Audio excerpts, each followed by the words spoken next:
Tu crois que le styracosaure est ce qu'il y avait de plus dangereux au corps à corps? Attends de voir ce que je te propose aujourd'hui, ça va être pas si sanglant que ça. On parle toujours des mêmes, le T-Rex, le Raptor, le Triceratops, mais la nature a encore quelques dingueries sous le coude. Le pachycéphalosaure a une spécialité. Il te fonce dessus, tête la première, avec un crâne façon bélier du Moyen-Âge. Ouais, un bon herbivore avec le cul d'un chiotte, quoi. C'est pas faux. Dans cette vidéo, on va voir à quoi servait vraiment cette espèce de casque osseux, s'il pouvait vraiment défoncer un prédateur ou un rival comme dans les films. Ma biquette, approche-toi. On part tout de suite chez les dinosaures pour rencontrer cette tête dure ambulante. Présentation de la bête. Son nom vient du grec ancien et signifie littéralement « lézard à tête épaisse ». Une référence directe à son crâne ultra épaissi, comme si on avait décidé de remplacer son front par un boulet de démolition, ouais. C'est même pas une image, hein. Il te démolissait si tu le regardais de travers. Il est décrit pour la première fois au début du XXe siècle, à partir de fossiles trouvés en Amérique du Nord, et est rapidement devenu l'un des dinosaures casse-cou les plus célèbres, grâce aux documentaires, aux jeux vidéo, mais surtout à Jurassic Park, Le Monde Perdu. Le pachycéphalosaure vivait pendant le Crétacé supérieur, comprenait la dernière grande période des dinosaures, donc il y a entre 70 et 66 millions d'années. Lui, il a vu la météorite tomber.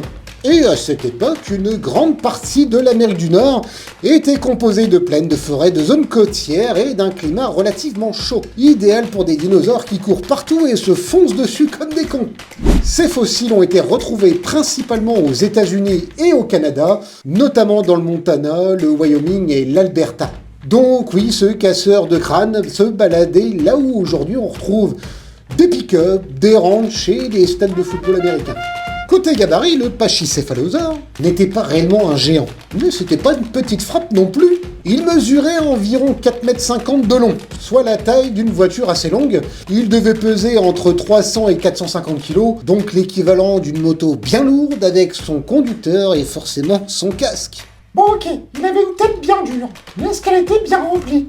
Bah justement, on va voir. Physiquement, c'est un bipède qui marche et court sur ses deux pattes arrière avec un corps assez léger, une longue queue qui lui sert de balancier et surtout un crâne incroyablement épais. Le dôme qu'il avait sur la tête pouvait dépasser les 20 cm d'os compacts au niveau du sommet, entouré de petites bosses et de pointes osseuses autour du museau et à l'arrière du crâne.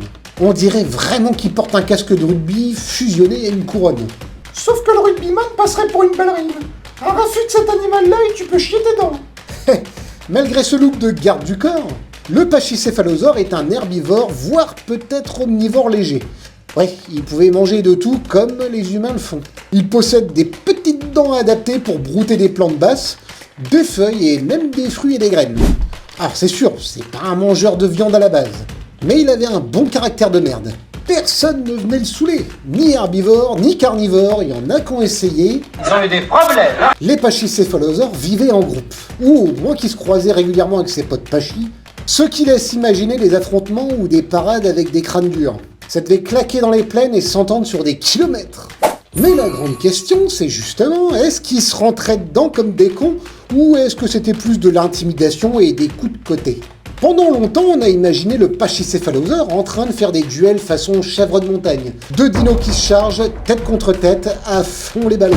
Et quand on regarde la forme de son cou et de ses vertèbres, c'était évident. Il était fait pour encaisser des chocs frontaux ultra balèzes. Sa colonne vertébrale s'alignait avec ses vertèbres à la base de son cou pour faire un tronc parfaitement rigide et indestructible. D'autres avancent qu'il pouvait aussi utiliser ce dôme comme signal visuel. Plus ton crâne est gros et fourni, plus tu impressionnes les autres. Un peu comme les bois des cerfs modernes. Ouais, ou comme les chauves. Ah ça je sais pas. Mais il est évident que le casque devait aussi aider en cas d'attaque de prédateurs. Se prendre un coup de tête du pachycéphalosaure dans les côtes, même pour un gros carnivore, ça devait pas être une expérience très chill. Avec sa silhouette de coureur et son crâne blindé, le pachycéphalosaure mérite clairement autre chose que d'être juste le dino un peu bourrin qui fonce tête baissée dans le monde perdu. C'était probablement un spécialiste des interactions sociales et de la bagarre. Une sorte de forain chez les dinos, quoi. Allez, allez, à tous les coups on gagne. Un ballon c'est une peluche, deux ballons c'est un jouet, trois ballons c'est un téléphone. Ah, le ranking. Alors, je vais évaluer ce dinosaure en plusieurs points. Le style, la résistance, la dangerosité et son utilité à la ramener à la vie de nos jours. Alors, pour le style, je lui donne un 6 sur 10. Son look est reconnaissable instantanément. Ce dôme crânien, c'est badass, mais je pense qu'il lui manque peut-être quelques petits pics pour atteindre la perfection. Résistance, 8 sur 10. Avec un crâne renforcé qui sert d'arme et de bouclier à la fois, le reste du corps est pas blindé en fait. Si tu le chiques, c'est terminé. Dangerosité, je vais lui accorder quand même un 7 sur 10. Il reste certainement un herbivore, plutôt prudent, mais sanguin. Un coup de tête bien placé peut clairement t'envoyer au tapis ou 6 pieds sous terre. Pour le respawn, alors je vais lui accorder un 8 sur 10. Oui, parce qu'on aurait sûrement des combats organisés entre pachycéphalosaures ou peut-être des tournois façon rodéo casse-crâne. On pourrait aussi les utiliser dans le bâtiment pour faire de la destruction, ou peut-être même pour être garde du corps. Et tu sais que je le verrais bien dans Fort Boyard, lui, pour donner le gong avec sa tête à la place de la boule. Ouais, c'est pas mal ça. Donc il pourrait avoir son utilité de nos jours.